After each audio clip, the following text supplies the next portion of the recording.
Bismillahirrahmanirrahim.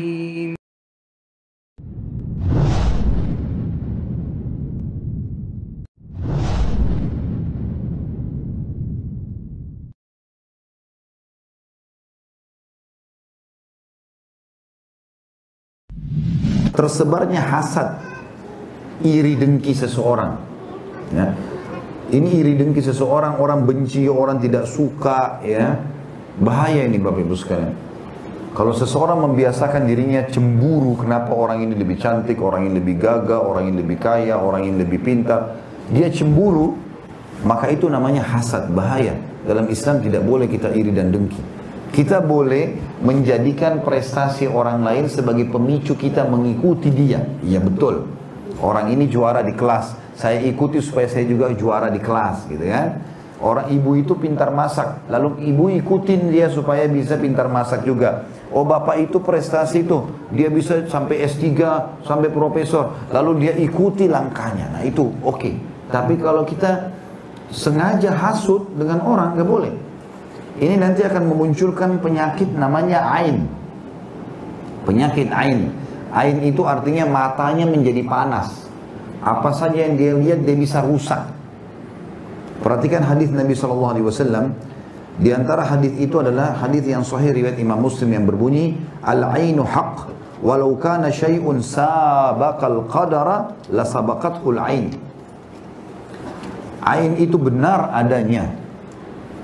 Dan sekiranya ada sesuatu yang mendahului takdir, maka ainlah yang mendahuluinya. Juga kata Nabi SAW di dalam hadis yang lain dalam Sahihul Jami' disebutkan, Sahih Tirmidzi, kata Nabi SAW, aktsaru man yamutu min ummati ba'da qada'illahi wa qadari bil ain. Mayoritas umatku meninggal setelah ketentuan dan takdir Allah adalah disebabkan karena ain. Ibnu Taimiyah berkata, tidak ada suatu jasad yang terlepas dari hasad, namun orang yang jelek menampakkannya sedangkan orang yang mulia menyembunyikannya. Artinya, kita mungkin tiba-tiba lihat orang, orang ini kok cantik ya. Maka ada teori syar'inya. Ya Allah, karuniakan juga aku seperti kau karuniakan kepada orang ini. Itu boleh. Tanpa berharap hilang dari orang itu. Jadi dia tidak tampakkan, dia tidak lampiaskan hasutnya, tapi dia malah menjadikan sebagai pemicu supaya dia berprestasi. Itu boleh. Namanya ghibthah dalam agama.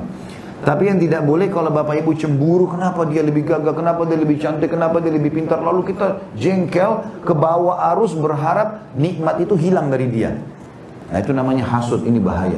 Kata Nabi SAW, hati-hati dengan hasad, karena dia bisa membakar pahala kalian, ya, sebagaimana api membakar kayu bakar. Artinya pahala kita banyak hilang. Diambil oleh orang yang sedang kita hasuti itu. Tidak boleh. Nah, orang kalau teman-teman sekalian hasut, maka dan dia biasakan, makin sering dia hasut, maka makin berpengaruh matanya. Matanya bahaya. Dia kalau lihat sesuatu dia bisa rusak. Misal bapak ibu punya anak kecil, lucu nih. Anaknya Masya Allah. Kemudian dilihat sama dia, oh anakmu lucu ya. Kalau bapak ibu tidak ucapkan Masya Allah Tabarakallah, jangan lupa ucapkan selalu Masya Allah Tabarakallah. Kamu gagah ya Masya Allah, kamu cantik ya Masya Allah, kamu berhasil masuk ke Amerika ya Masya Allah, kamu berhasil dapat warga negara Masya Allah, apa saja, rumahmu bagus ya Masya Allah, masakannya enak Masya Allah, selalu ucapin. Ini penepisnya, jadi nggak jadi kena ain itu. Tapi kalau bapak ibu tidak ucapin, jangan heran kalau anaknya tiba-tiba nangis malam hari. Saya berapa kali alami pada saat anak-anak saya, Masya Allah saya bawa jalan ke satu mall misalnya di Jakarta atau di satu tempat yang penuh keramaian. Kalau pulang, ya itu sering kali begitu gelisah, nggak bisa tidur. Nanti saya bacain dulu beberapa ayat ruqyah baru tidur. Memang ainnya orang, subhanallah, ya. Ada orang kadang-kadang hasut. Ini harus kita hati-hati darinya.